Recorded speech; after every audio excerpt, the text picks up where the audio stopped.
Hey guys, here's the video introduction for the Ecosystems and Conservation introduction video. Where are you joining us from? I'm from South Africa originally, but I grew up in Europe, Belgium specifically, and so now I'm basically based in Georgia, the mountains. I really love it there. But right now I'm on a road trip. I'm in Arkansas near the Hot Springs National Park. So what are three keywords that best describe your personality? So the three I thought of, and I asked my partner about this, was open-minded, assertive, and we have a French word that we say tchatch. So that basically means charismatic, but also sociable. I just love interacting with people, and that dynamic I enjoy a lot. I'll elaborate on those words and give us a little bit of context.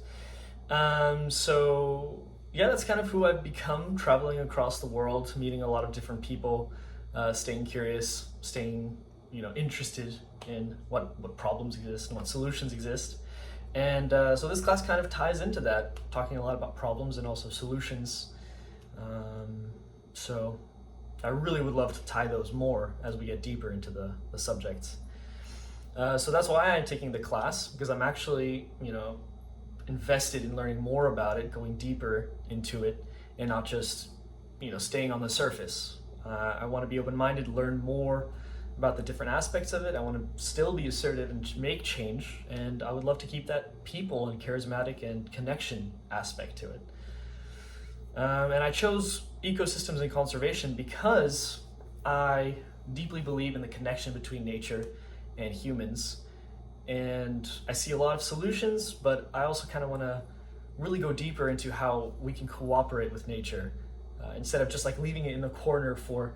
I like the idea of natural parks and national parks, but I want to see a world in which nature and humans cooperate, collaborate, and see that system thrive.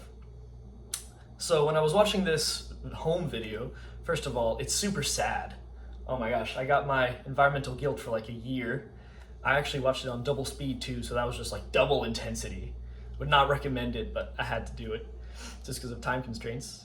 So what marked me was a couple statistics I actually wrote down. So the first one was there are only 3 million farmers in the whole of America. So that was crazy to me because I actually have some farming background. I worked on an organic small-scale farm for 3 years. And it just amazes me that if you do the math, that's 1% of Americans providing for, is it 300,000 people, each farmer? That's insane. I mean, you can't produce that much food for that many people with your two hands. So there's got to be an insane amount of machinery and inputs and destruction going on. So that's just crazy to think about that. So that's going to be what I'm interested in, the farming aspect. Another one was 50% of all poor people live in resource-rich countries.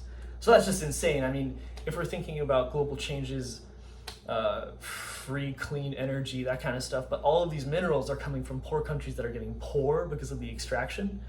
There's something wrong with this system. So there's a whole bunch of stats that I pulled up, but those are the two that kind of, sparked the curiosity in me in the most, because food is super important and energy is super important. So I just saw how we were not solving those problems with those, numbers.